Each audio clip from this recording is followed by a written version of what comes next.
What's up, everybody? It's Ash, and we are back with another making stuff video. Today, I got a lot of requests for this one after folks saw my Infinity Battle report from Halcon, where I started making a table in a morning from stuff from the dollar store. So this is my best Infinity starter train collection for under $100, including some dollar store stuff. So supplies here. A lot of this is from the dollar store or Home Depot. We got a $8 2x4 foot MDF paddle, 1/8 of an inch, a Hlock terrain pack from Corvus Belly, which is $30 US. The container set, which I forgot to put in this shot, from Tinkerturf is $33. And then those little wooden panels from the dollar store, I think were $1 or $2 each. Some gray spray paint, another like $5 to $10 a can. Just get whatever's cheap. And then just your own little selection of craft paint. So the first thing I wanted to do, and some little furniture pad foots from the dollar store, which were $1. First thing you want to do is you want to cut this panel. So what I did was I cut a couple feet off of it. I cut down to the 36 by 24 inch size that the mat that comes in the Hlock station pack was. And my plan was to glue this down. Now you can use dollar store glue if you want. I used spray adhesive because I happen to have it. I sprayed the edges gray because I didn't want the MDF to show through. And then I started unwrapping these little wood artist panel boxes.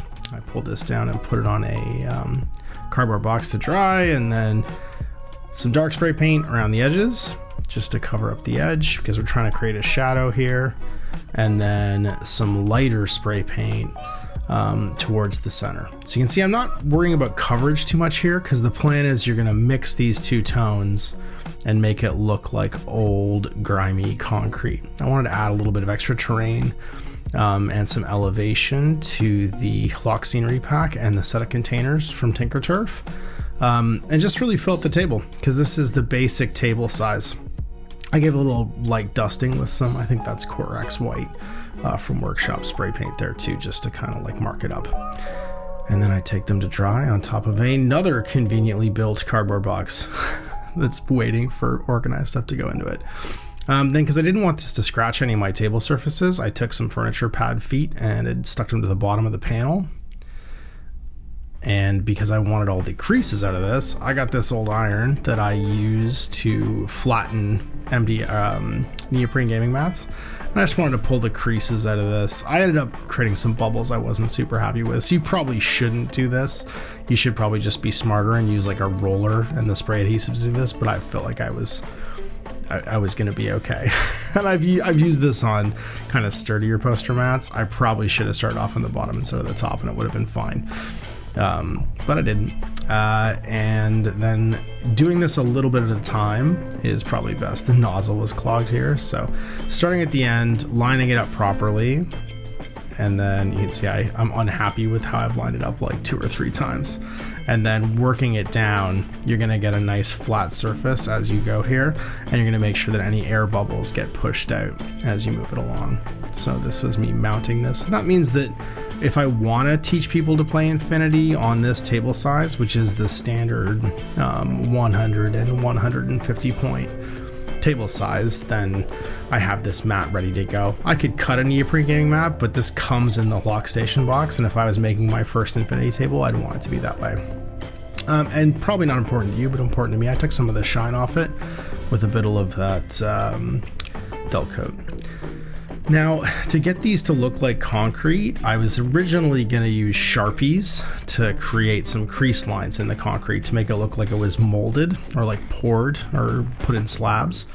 And immediately it clogged up the end of that Sharpie. So I ended up just doing, the oldest saying, the Russians took a pencil.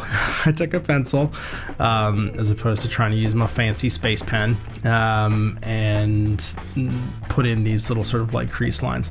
It was funny, one of the 3 panels had like a wood grain to it. The other ones were completely flush and finish. It didn't actually end up mattering because I add all this color afterwards. Then I just grabbed a couple different paints, some purples. I wanted it to match the general tone of the mat and the terrain. Put some purples and browns on some sponge and just banged up the edges here with that sort of like, It's like a muddy purpley brown, but just to add that red tone from the Flock Station pack. And then a bit of gray and a bit of white, and the end of an old brush, and I stipple on chipping and damage along the edges. And this is just a super quick, fast way to make ground floor terrain that looks all kind of used and lived in. And I mean, these were like $1.50 each. So the cost of some spray paint, waiting for it to dry, using a square and my pencil to make it ready to go. And I've got these nice elevated things that were the right size. So then it was time to crack on to the Flock Station scenery pack, and I've built so many of these for events. I have it kind of down to a science, but I was also going to use some of the additional bits like the walls and stuff to kind of zhuzh up these raised platforms as kind of signage on the edges, and that would take it from just kind of looking like these gray panels to actually having like a lived-in feel. So I went with like the hazard stripey ones and then just literally just glued them to the edge, and now I had this kind of cool like decompression zone.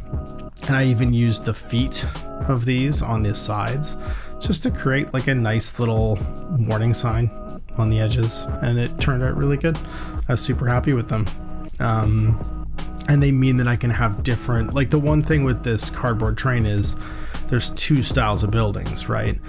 So if you can put them on top of something and slightly elevate them, all of a sudden you have some differentials in the heights of things, and that adds a ton to a table for, I don't know, like what did this cost me? This cost me under $10 for all three of these things. It's just an old school terrain trick. It means you've got some more dimensionality to your terrain. Then I built the rest of the scatters. You can see I'm just popping out the little hollow desks, little kiosks, all the walls and stuff, and I put all the templates and tokens assigned. The other great thing about this Flock scenery pack is if you don't have a set of tokens in terrain, this one in particular I think comes with the best assortment of order tokens, lieutenant tokens, because you get 20 orders, so you can go all the way to the finish line pretty much if you don't have any irregulars. And you also get your templates, a blast template, a smoke template, prone markers, like literally everything you need comes in this one little kit for $33. It's basically a starter set all by itself. All you need is models in the app and you're ready to play Infinity. And as this is going to get used for the first two games of our ITS Season 15 Escalation League, the goal was that I would do everything as if I was starting from scratch. So I would paint a new army, make a new table of terrain for our first couple games, and then expand it as we went into the larger point sizes as we played through all the direct action missions. So this was the perfect amount of terrain for actually it's probably more than you need for the first two missions, and it'll stretch out just fine as we add one more terrain pack for missions 3 and 4.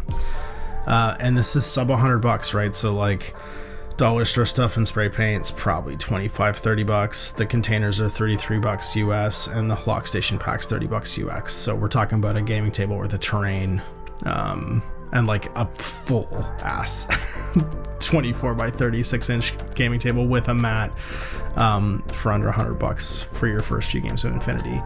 This is more than enough to play the 100 and 150 point game sizes, which is, you know, comfortably played with any of the action packs and perfect for like starting off a league. So if you're looking to teach people how to play, or you're trying to get like a nice comfortable at-home Infinity table set up for less than $100, this was maybe 2.5-3 hours worth of elbow grease, and I was ready to play. And this is just a microcosm of what I did in HalCon in Halifax. The other thing I did is I made some additional buildings and stuff out of gift boxes, and I'll show that in the follow-up video when I do the expanding your Infinity Train set. But you know, this is a really quick build. You're gonna get 4 buildings a year, so I've already built the 2 small ones. And my recommendation is start at pull all the pieces out basically and put them in piles. There's usually like a BP1, BP2 for each of the 2 sizes, and just sort your pieces. Then pop out all the little bits that basically are going to be your flanges that go together, and then start with the stairs. So do the stair piece and then just go in a circle, wrapping around until you get back to the stairs. Put them all in. Put the exterior of the stair on, and then just put the back piece in, and you're good to go. And you have the least like flexing of these pieces to try and get them to align, and then you're good. That's just me pushing that last flange in there with my pocket knife. And it's one more building to go, and we're done these suckers. Like I said, once you get the hang of building these, they are so quick to build. And the nice thing is, if you buy the lock station kit again, you can make all of the buildings with a left-hand or right-hand stairwell. If you make them with the right-hand stairwell instead, they have a completely different printed design for like the earlier packs, and you get the alternate design for these. So you basically get like a reverse stairwell, and you get a different imprint every time you build them. So if you do buy a second one of any of the kits, like they're more noticeably different on some of the earlier ones. The lock station keeps it all kind of the same general tone. When those all built, I went and laid this stuff out in the small studio, the satisfying part, and this was where I was like, I could do more. Like, it's fine. This is, you know, a sub like $60 table, but I was like, now I'm gonna throw in some of these Tinkerturf containers as well, because I love them and they're super easy to do. Now, the one thing I will say is, if you have any kind of like alligator clamps, you can just use like the ones you use for holding mail together if you need to as well, but these are highly recommended. Pull out all the little folded bits first, glue and clamp them, and then while stuff is drying, move on to the next one. And I've built a lot of these, so I've gotten it kind of down to a science how to get these done in like an efficient manner. So you can see I build all the tops, I clamp everything so it's drying as I go, and then I build the container last. I glue it to one of the two ends, and then I clamp it on one side, and that keeps it all drying, and then put it all to one side and start building the next one.